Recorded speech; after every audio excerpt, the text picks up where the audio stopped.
বিসমিল্লাহির রহমানির রহিম। আসসালামু আলাইকুম। আমি মেহেদি হাসান, রাজটেক 24 ইউটিউব চ্যানেলের পক্ষ থেকে সবাইকে আন্তরিক শুভেচ্ছা জানাচ্ছি এবং সালাম, আসসালামু আলাইকুম।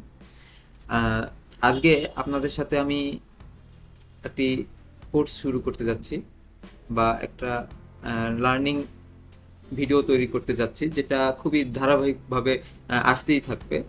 যেটার মাধ্যমে আপনারা ফটোশপ বা ইলিস্ট্রেটর অর্থাৎ গ্রাফিক্স ডিজাইনের যে বেসিক ধারণা, সেটা আমার এই ভিডিওর মাধ্যমে অনেকাংশই পেয়ে যাবে। অনেকে পেইড ভিডিও দেয় বা অনেকে দেখা গেছে যে ভিডিও কিনতে হয়। সেক্ষেত্রে আপনারা এই ইউটিউব চ্যানেল যদি সাবস্ক্রাইব করেন, তাহলে আপনাদের জন্য প্রত্যেকটা ভিডিও ফ্রিতেই পাচ্ছেন এবং আশা করা যায় আমাদের এই ভিডিওর মাধ্যমে অনেক কিছু সুন্দরভাবে শিখতে পারবেন। আমি প্রথমে ফটোশপ দিয়ে আমি শুরু করব এবং পরবর্তীতে ইলিস্ট্রেটর সফটওয়্যার দিয়েও আমি কাজ দেখাবো। তো আমরা ফটোশপের কাজ যারা পারি তারা তো অবশ্যই ভালোই হলো, আর যারা পারেন না তারা বেসিক ধারণাটাও পাবেন এবং পাশাপাশি আবার যদি কোনো কিছু শেখার ক্ষেত্রে যারা পারেন তারা এই ভিডিওগুলো দেখলে আরও চর্চা হবে। তো আমার এই চ্যানেলে আমি চেষ্টা করব ফটোশপ থেকে অ্যাডোবি ফটোশপ এবং অ্যাডোবি ইলিস্ট্রেটর এই দুটো সফটওয়্যারের গ্রাফিক্স ডিজাইনের যেসব কাজগুলো মোটামুটি আপনাদের কাছে শেয়ার করব।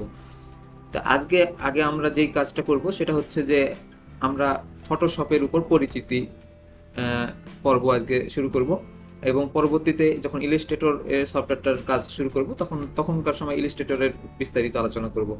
আজকে আমরা ফটোশপের যেহেতু আলোচনা করছি, তো ফটোশপটা কি? ফটোশপটা হচ্ছে আমরা যারা রাস্টার এবং ভেক্টর এই দুটো বিষয় যারা জানি তারা অধিকাংশ বুঝতে পারবো যে ফটোশপটা কি।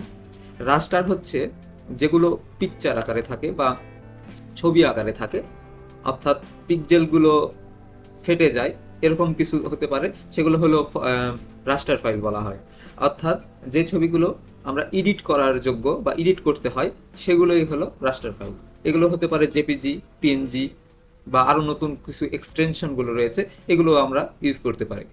তো এছাড়া যেটা ভেক্টর রাস্টার এবং ভেক্টর, তো ভেক্টর যেটা সেটা হচ্ছে যে আমরা ইলিস্ট্রেটরে সেটা আমরা কাজ করব। ম্যাক্সিমাম সময় আমরা ভেক্টরে হলো ইলিস্ট্রেটর।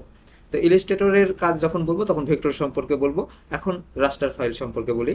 রাস্টারটা হচ্ছে যে যত পিকচারগুলো আছে এগুলো আমরা ফটোশপের মাধ্যমে এডিট করব, যেগুলো এডিট মানে করা যাবে, অর্থাৎ কোনো একটা ফটো আমরা এডিট করার যোগ্য সেই ফাইলগুলোই হলো রাস্টার ফাইল। এটা আমরা মনে রাখবো। তা আমরা ফটোশপ অলরেডি আমরা ওপেন করেছি, দেখতেই পাচ্ছি আমরা স্ক্রিনে যে ফটোশপ আমাদের ওপেন।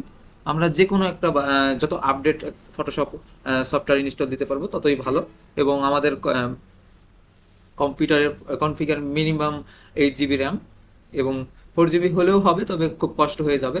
মিনিমাম 8 GB র্যাম এবং আরও কম্পিউটারের বিস্তারিত কোরাই 3 হলেও সমস্যা নাই, যদি জেনারেশনটা বেশি হয় সেক্ষেত্রে আর কাজ সমস্যা হবে না। তবে জেনারেশনটা সবসময় বেশি নেওয়ার চেষ্টা করবেন, কারণ জেনারেশনের উপর অনেক কিছু মানে হেল্প হয় এবং কোরাই 5 থাকলে তো আরও ভালো। তো কোরাই 5-এর জেনারেশনও বেশি নিতে যদি পারেন তাহলে উপকার হবে। তো আমরা ওগুলো বিষয়ে যাচ্ছি না, আমরা চলে আসছি ফটোশপটা আমাদের ওপেন আছে। ফটোশপের যেই আমরা উপরের দিকে দেখতে পাচ্ছি সেটা হলো file, editor, edit, image, layer, type, selection, এগুলোকে বলা হয় মেনু বার। এই অপশনটা হলো মেনু বার। আমরা যারা মাইক্রোসফট ওয়ার্ড বা এক্সেলের কাজ জানি আমরা সবাই জানি যে এই অপশনটা সবগুলোতে প্রায় থাকে, যে ফাইল অপশনটা থাকে বা ভিউ অপশন এগুলো থাকে। তো এটাকে বলা হয় মেনু বার। এই মেনু বারের উপর নির্ভর করে আমরা বিভিন্ন কাজ করতে পারবো। যেমন ফাইলের গেলে আমরা এখানে বুঝতেই পারছি যে এখানে এক্সিট করা যেতে পারে বা ওপেন করা যায়, সেভ করা যায়, ওই ফাইল আবার আপলোড করা যায়। এক কথায় ফাইলের কাজ হলো নেওয়া দেওয়া করার ক্ষেত্রে আমার যেই ফাইল বা যে পিকচার নিয়ে আমরা কাজ করব সেটা একটা ফাইল আকারে আমরা এখানে আনা নেওয়া করবো আর কি। এবং এডিটর অপশনে গেলে আমরা এখানে যেই হাতে কাজে মানে আমরা কিবোর্ডের মাধ্যমে যে শর্টকাট কাজগুলো করব সেগুলো এই জায়গাতে আমরা একবারে মানে মেনু আকারে আমরা দেখতে পাবো। এবং ইমেজের অপশনে গেলে বিভিন্ন অপশন আছে, যেমন সাইজ, তারপর মুড বা বিভিন্ন সাইজে ডুপ্লিকেট করা, এগুলো মানে আমরা যখন কাজ করার পিকচার আপলোড দেবো তখন দেখবেন এগুলো হিডেন অবস্থায় যেগুলো আছে এই হিডেনগুলো অন হয়ে যাবে। তো এভাবে আমরা প্রথম অংশ হলো মেনু বার। সেকেন্ড অপশনে আমরা দেখতে পাচ্ছি যে একটা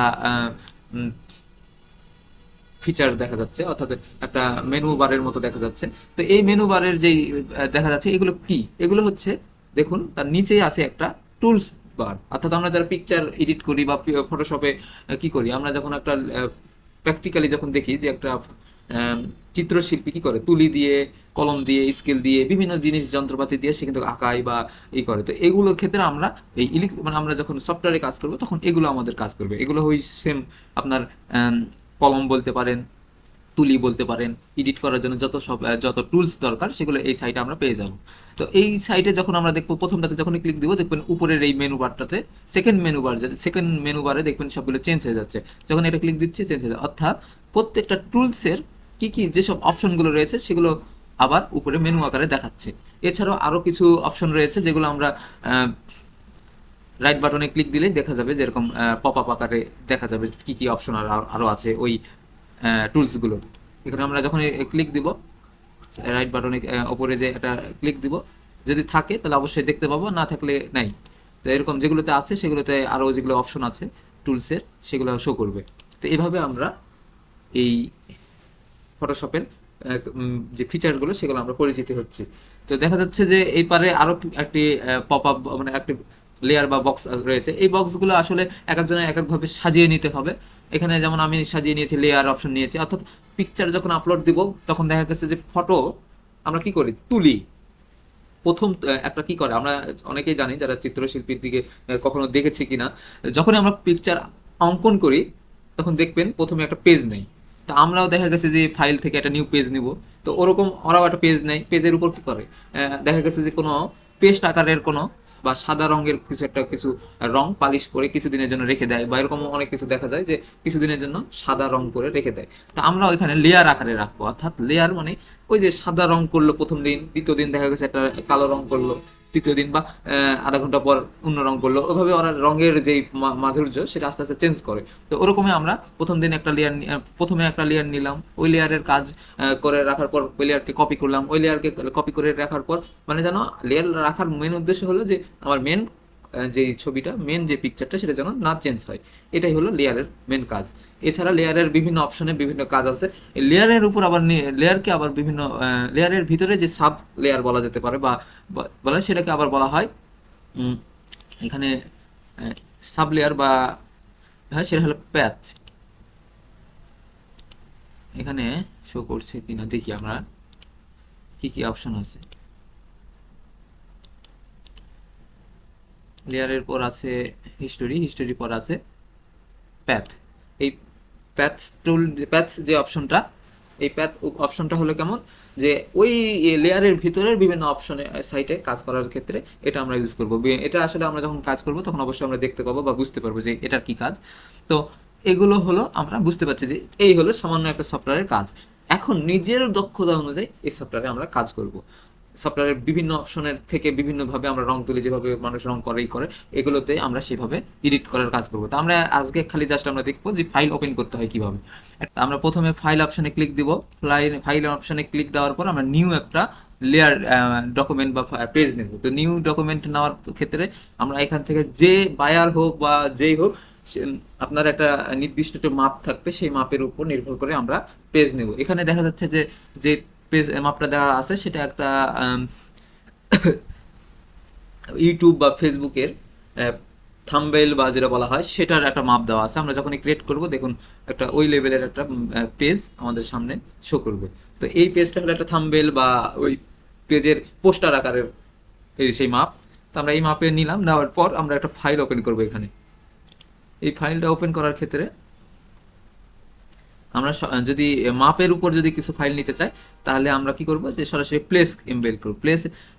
প্লেসে ক্লিক দেওয়ার পর আমরা যে কোনো একটা পিকচার এখান থেকে আপলোড দেবো, যে হতে পারে সেটা যেমন আমি আচ্ছা এখানে আমরা চলে গেলাম, নিয়ে আসি একটা ফাইল। মনে করুন এই ফাইলটা আমি যদি উপরে প্লেস করি, দেখবেন প্লেসটা করলে কি হবে, যে আপনার যে মাপ আছে, অর্থাৎ ইউটিউবের যে একটা মাপ থাকে, ইউটিউবের কভারের যে মাপ বা পোস্টারের যে মাপ, সেই মাপটা তো নিছেন। নামার পর যদি আপনার আবার ওপেন করেন কোনো একটা ফাইল, তাহলে কিন্তু ওই মাপের উপর আর আপনার পিকচারটা সাবমিট হবে না। তখন আপনার কি করতে হবে, প্লেস করতে হবে। প্লেস করলে কি হবে, যে আপনার ওই মাপের উপরই পিকচারটা আপলোড হয়ে যাবে। আপনি যদি এখানে ওপেন করতেন, ওপেন করলে কি হতো, মনে করেন আপনি একটা নিছেন, আপনি এখানে একটা নিউ নিছেন আবার। আচ্ছা, এখানে একটা এটা সাবমিট করি, ইন্টার টিপি। হ্যাঁ, এখন আমি যদি আবার যদি একটা নিউ নিউ নিলাম, জাস্ট আবার ওই যে একটা নিউ পেজ নিলাম, দেখুন আমার একটা নিউ পেজ তৈরি হয়ে গেছে আবার। তো এই নিউ পেজের উপরে যদি আমি ওপেন করি, তাহলে দেখবেন যে আপনার ওই পিকচারটার ওপেন হবে না, দেখেছেন? ওই ওই আপনার যে মাপ, ওই মাপের উপর কিন্তু সাবমিট হবে না। এক্ষেত্রে আপনার কি হবে, ওপেনটা নষ্ট হয়ে যাবে। আপনি যখন পিকচার কোনো এডিট করতে চান তখন হয়তো বা আপনি ওপেন করতে পারেন। এছাড়া আপনি যদি কোনো পোস্টার বানাতে চান বা কোনো অনলাইনের কোনো কভার লেটার বানাতে চান, সেক্ষেত্রে কিন্তু আপনাকে আগে আহ, মাপ নির্ধারণ করতে হবে, প্লাস প্লাস নির্ধারণ করতে হবে, এবং এবং তার উপর প্লেস করতে হবে। প্লেস করলে কি হয়, ওই যে আমরা অবশ্যই এর মধ্যে আমরা বুঝতে পারলাম যে কি করতে হবে। তো আজকে আমরা এই অপশনটা শিখলাম। পরবর্তী ভিডিওতে আমরা দেখব যে কিভাবে একটা পিকচারের ফটো ব্যাকগ্রাউন্ড রিমুভ করতে হয়, অথবা আমরা আসলে পরবর্তী ভিডিওতে আমরা বুঝতে পারবো আমরা কি সম্পর্কে শিখবো। আপাতত আমরা কি করলাম, ফাইল ওপেন করা শিখলাম, অর্থাৎ ফাইল ওপেনের নিয়মটা আমরা বুঝলাম যে কিভাবে ফাইল ওপেন করতে হয়। তো ধন্যবাদ, আজকের মতো ভিডিওটি এখানেই সমাপ্তি। আমরা পরবর্তী ভিডিওতে হয়তোবা আমরা বিভিন্ন শর্টকাট নিয়মগুলো, অর্থাৎ বাটনের যে আপনার কিবোর্ডে যখন আপনার ফটো গ্রাফিক্স ডিজাইনারদের সবচেয়ে গুরুত্বপূর্ণ একটি পার্ট হচ্ছে কিবোর্ডের বিভিন্ন বাটনের উপর কাজ পারদর্শী হওয়া, অর্থাৎ কন্ট্রোল জেড টিপলে কি হয়, অল্টার টিপলে কি হয়, এই কাজগুলো না শিখতে পারলে আপনি একটা ভালো মানের এডিটর হয়ে উঠতে পারবেন না। কারণ এই বাটনের উপর নির্ভর করে আপনার কাজের পারদর্শিতা এবং কাজ সুন্দরভাবে তৈরি হয়। এই জন্য আপনাদেরকে পরবর্তী ভিডিওতে আমরা কিভাবে কোন বাটনে কিবোর্ডের কোন অংশ কোন কিতে আমরা মানে কাজ হয় সেটা আমরা শিখব।